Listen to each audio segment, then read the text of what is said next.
Media वाले research करें कि भाई सरकार के लिए क्या सवाल पूछने चाहिए, प्रधानमंत्री को क्या सवाल पूछना चाहिए।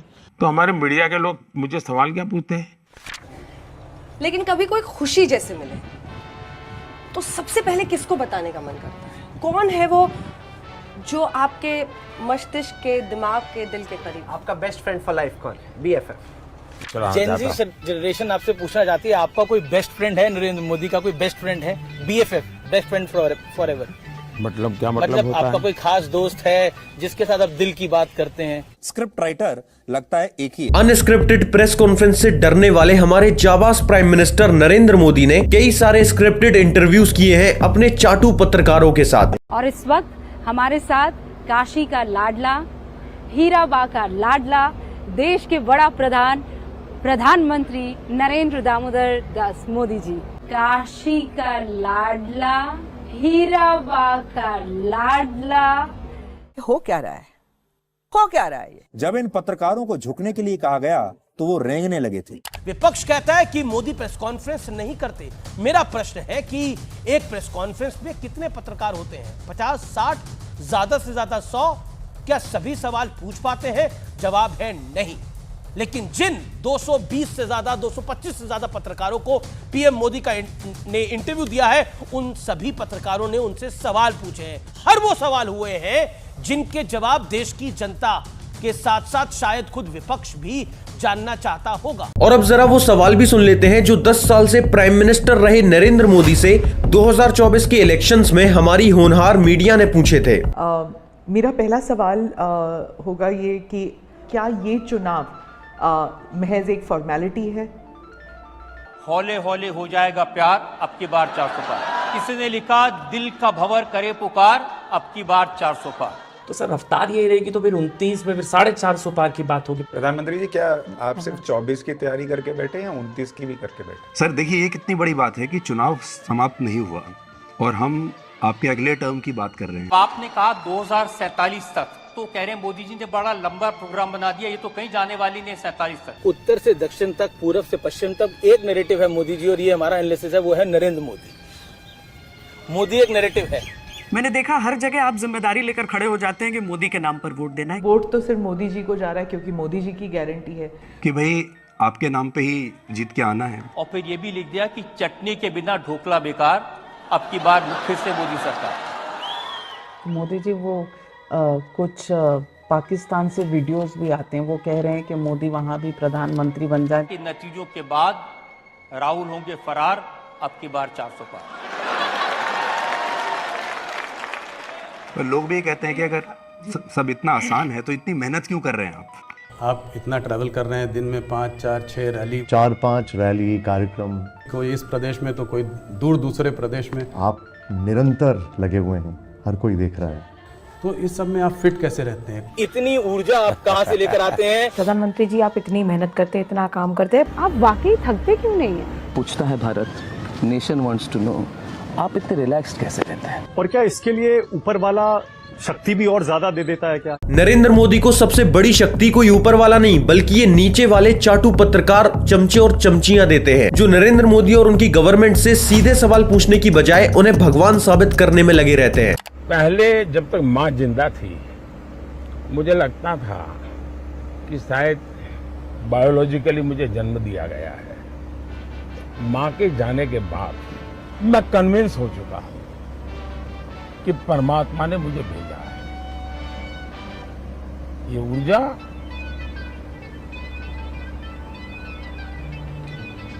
बायोलॉजिकल शरीर से नहीं मिली है।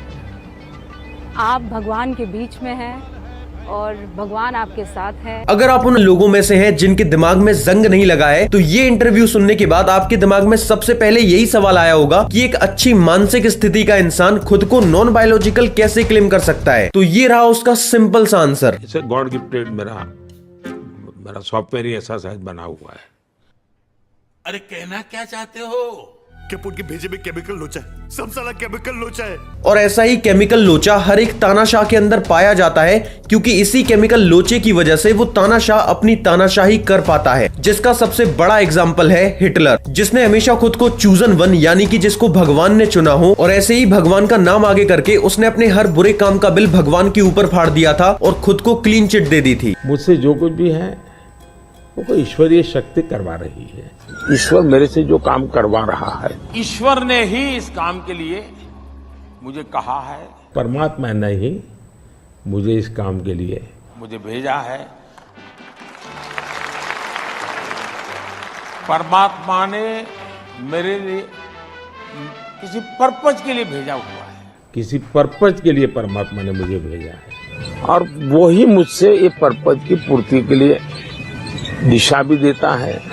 तो परमात्मा का निर्देश है, परमात्मा की इच्छा है, परमात्मा की योजना है। कोई शायद कोई दैवी शक्ति कहो, कोई ईश्वरीय शक्ति कहो, उसके बिना ये सब संभव नहीं है। तो मैं तो उसी के हवाले हूँ, लेकिन वो दिखता नहीं है। और लोगों ने माना भी, क्योंकि जब बात धर्मों की या भगवानों की होने लगती है तो लोग सवाल पूछना बंद कर देते हैं। पता नहीं क्यों, शायद उन्हें ऐसा लगता है कि जो कुछ हो रहा है सब भगवान की मर्जी से हो रहा है, लेकिन एक्चुअल में कोई मर्जी वर्जी नहीं होती, बल्कि कुछ घटिया लोग होते हैं जो भगवान के नाम के सहारे अपना उल्लू सीधा कर रहे होते हैं। और जो दिखता है उसने या तो डरा धमका के या फिर कुछ पैसे खिला के पूरी मीडिया को अपनी गोद में बिठा रखा है। और मोदी जी के पिछले 11 सालों के इंटरव्यूज देखने के बाद मुझे ऐसा लगता है कि इनकी बिकी हुई मीडिया का ये तो केवल एडवर्टाइजर था, असली प्रोपेगेंडा तो अब शुरू होने वाला है। अब बात हो रही है एपेटाइजर 10 साल था, अब मेन कोर्स आना बाकी है। तो अब ये मेन कोर्स क्या है आने वाले थर्ड टर्म के लिए? ट्रेलर है, आपके स्पीचेस में कहते हैं अभी तो ट्रेलर है, मैं बहुत कुछ करने वाला हूँ। तो एक कस्बा होता है जो थोड़ा नर्वस हो जाता है कि करने क्या वाले हैं मोदी जी। अपने इसके साथ साथ उनका नींद उड़ा दिया है। अभी जो दिया है ये सिर्फ ट्रेलर है, पिक्चर अभी बाकी है। आपके जो विरोधी वो इसीलिए घबराते भी हैं कि अभी ये दिख रहा है इन्होंने आगे क्या सोच रखा होगा। और विरोधी ये भी सोचते हैं कि इतना कॉन्फिडेंस, आप लबरेज हैं कॉन्फिडेंस से, मतलब आपको नर्वसनेस जरा भी नहीं है। और शीर्ष पर बने रहना, जैसे कहते हैं अंग्रेजी में, it's always very lonely at the top. और शीर्ष पर बने रहना का अपना एक दबाव भी होता है बहुत। आप कभी उस दबाव को महसूस करते हैं? सबसे इंटरेस्टिंग चीज मेरा रह गई बतानी, इन्होंने जैसे शादी का कार्ड छापते हैं ऐसे शादी का प्रोग्राम छापा है। इन्होंने लिखा 1 जून को मेहंदी और 2 को केजरीवाल की विदाई और लंच पे रोना धोना शुरू। 5 बजे विपक्ष की विदाई, 6 बजे विदाई का रोना और 7 बजे पप्पू जाएंगे इटली।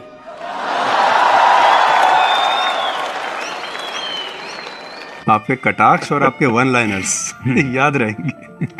प्रधानमंत्री जी, अपनी विरासत आप कैसे पीछे छोड़ना चाहते हैं? तो ये एक सेंस ऑफ प्राइड जो आपने भारतीयों के अंदर भरा, और एक सेंस ऑफ प्राइड आपने हिंदुओं के अंदर भी भरा है। मैं आपको पूरी गंभीरता से और संजीदगी से कह सकती हूँ कि ऐसे ऐसे मुसलमान आगे आते हैं जो आपके लिए जान दे सकते हैं। और एक उनका वाक्य है, ना दूरी है ना खाई है, मोदी हमारा भाई है, बड़ा जोर शोर से ऐसे करते हुए नजर आते हैं। एक पिता का मैं आपको अनुभव बताता हूँ। मेरे सामने किसी व्यक्ति को मैंने ये कहते हुए सुना, अपने बच्चे जिनके बाहर काम कर रहे थे, कि वापस आओ, तुम्हारा वोट यहाँ है, और अगर अपना पितृ ऋण चुकाना चाहते हो तो नरेंद्र मोदी को वोट देके जाओ। Have we come to this situation जहाँ पे पहले होते थे, बोला जाता था कि Indira is India, India is Indira, और अब है मोदी इज भारत, भारत इज मोदी?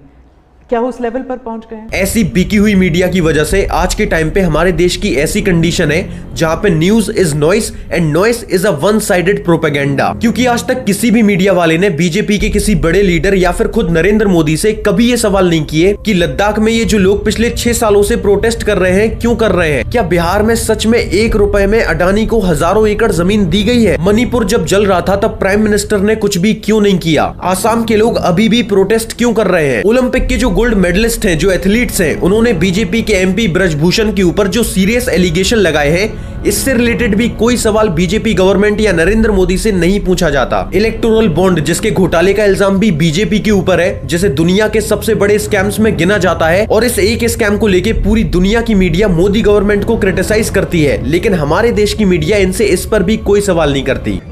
अगर आपके मालिक आपको अनुमति दें तो आप जरूर पूछिए।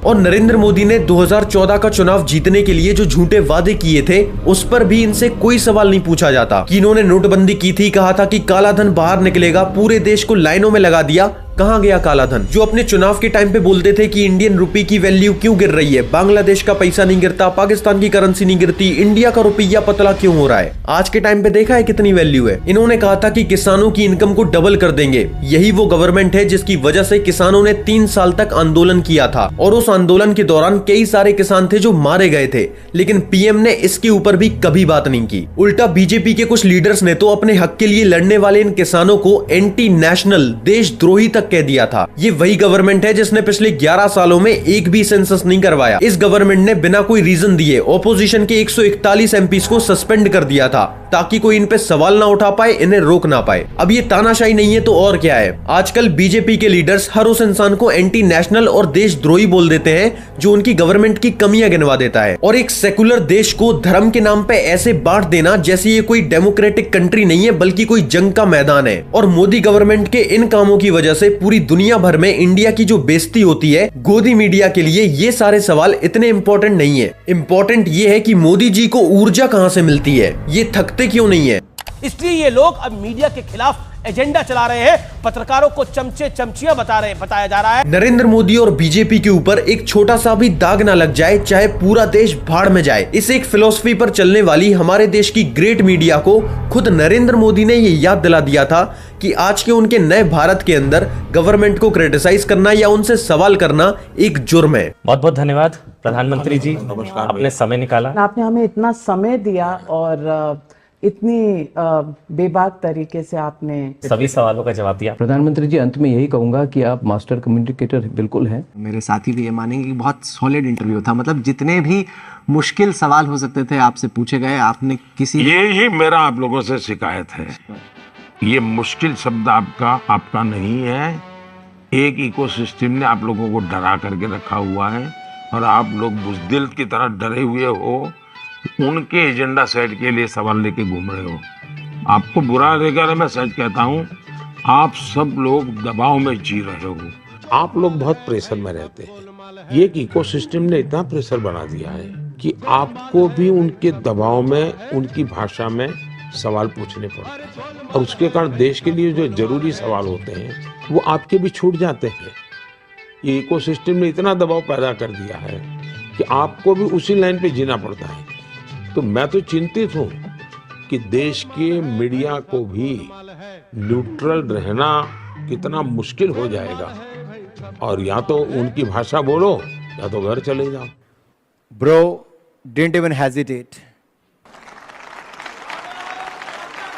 मोदी जी, आपके लिए एक व्यूअर ने 4 लाइनें लिख के भेजी हैं। इन्होंने लिखा है, मैं दिया हूं, मेरी दुश्मनी तो अंधेरों से है, हवाएं खामखा मेरे खिलाफ हैं। मैं दिया हूं, मेरी दुश्मनी अंधेरों से है, हवाएं खामखा मेरे खिलाफ हैं। हवाओं से कह दो आजमा के दिखाएं, बहुत दिए बुझाए हैं, एक दिया जला के दिखाएं। मैं बहुत बड़ा आभारी हूं सबका, बहुत धन्यवाद। जो लोग प्रधानमंत्री मोदी की बात से कन्विंस हैं, वो खड़े होके हाथ उठा के ताली बजा के समर्थन करें।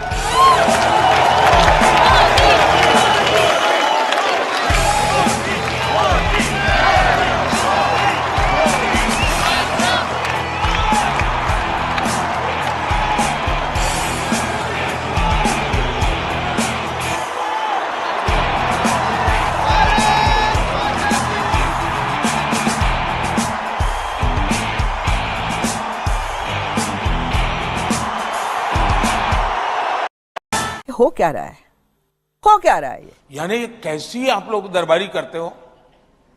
किसकी दरबारी करते हो आप लोग? मोदी मोदी मोदी।